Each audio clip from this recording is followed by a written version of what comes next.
En de VNOF die is onlangs gestart met een enquête over de verminderde huisartsenzorg in de regio Dokkum. Bij uw jongenscoach in de studio is collega Ate Wielstra. Volgens dit dossier, Ate, goeiemiddag. Ja, goeiemiddag. Ja, wat krijgt de oorleding voor deze enquête? Nou ja, het flauwe antwoord is, ik wie bezig met een ooronderzoek, het Ikeboerke dossier, dat zo'n meisje misschien ook wel voorbij kwam, Sjoena. En dat stagneert wat op het moment. Dus daar wil ik eerst een oproep voor doen van, nou, gaan mensen daar nog tips voor? Stuur dat even naar de tiplijn of mail naar misdaad@rtvnof.nl. Ja, dat Ikeboerke, ja, dat heb ik wel even een pinhekje nodig natuurlijk. Van, kun je in kwart uitlezen wat van dossier dat krijgt is dan? Nou, dat gaat om Reinder Lulofs. Die is vermeerde in een jongetje in 96 zou je te hollen. En ja, dat is een cold case. En er is nog altijd een heel soort onbekend. En we hebben wel wat tips binnen, maar nog net dat zei het van, dat is de gouden tip. Ja, de politie had eerst onderzoek naar die in, maar waarom is dat onderzoek op een gegeven moment stoppen dan?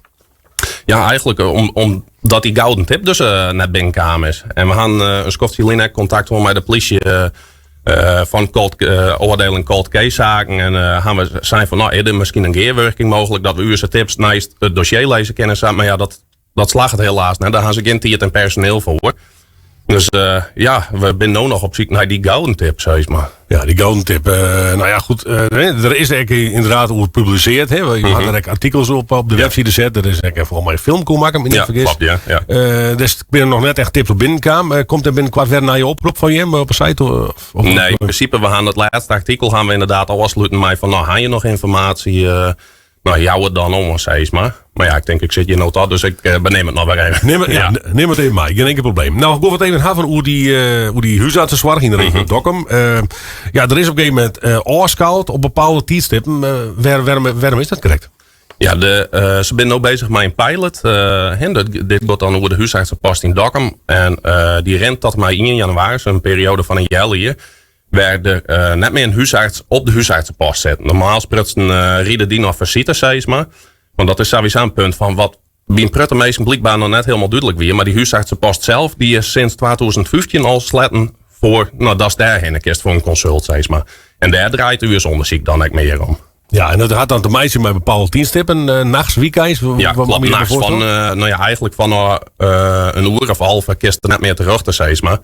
Nou ja, goed, en ja, om 8 uur kerst dan eventueel weer bij de eigen huisarts. Dus die periode van half tot 8 dan, ja, dan maast no shit weg in maast. Ja, want in, zei het al, het is een pilot. Is dat tijdelijk of is het toch echt een signaal dat ze het weer waarom draaien op een gegeven moment? Nee, het is in eerste instantie een pilot van een jaar hier. Er is nog net echt bekend van wat ze daarna doen zullen.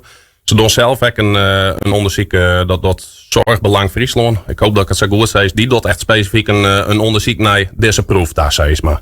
Ja, het is bedoeld om de druk op de huisartsen wat te verlichten. Er waren gemiddeld maar een 0,8 visites rieden nog van uw Dokkum per nacht, zeg maar. Dus die net een heel soort. Maar ja, goed. Ja, aan de andere kant kun je de zware vermezing wel snappen. Als je er al... Ja, want in de boek krijgt hij hoe praten. Want ja, de gevolgen hiervan is dat de meesten dus naar een ziekenhuis of huisartsenpost moeten op die tijdstippen, neem ik aan. Ja, klopt. In principe, als mij de dokters wacht bellen, dan wordt er dan bepraat van wat is handig. Dus je de kinderen nog steeds wel huisartsen uitdrachten of layout ek bij de meesten op visite komen. Maar ja, als het zelf ergens hinderrieden maakt, dan best al wel gauw op layout of drachten om aanwezen op het moment. Ja, en voor iemand die in Burger bent, het soort misschien net zo vol uitmaatje qua reis die het, maar als bij wie is van in I of in Anjem of zo, dan zal het dan wel echt een verschil in reis die je te zetten. Ja, dat is, dan ben de reis die wel langer natuurlijk. En het recht dingen binnen, kun je echt wel de zwaar van de meesten wel een beetje voorstellen natuurlijk. Ja, wat is het doel van deze enquête, Atte? Wat wil je hiermee bereiken? Nou, om eens even te zien van, zwaar is altijd wel een onderwerp, daar gaan mensen wel een prut over, zeg maar. En ja, die huisartsenpost is nou 10 jaar in je tijd. Even zien van, hoe vinden mensen dat nou?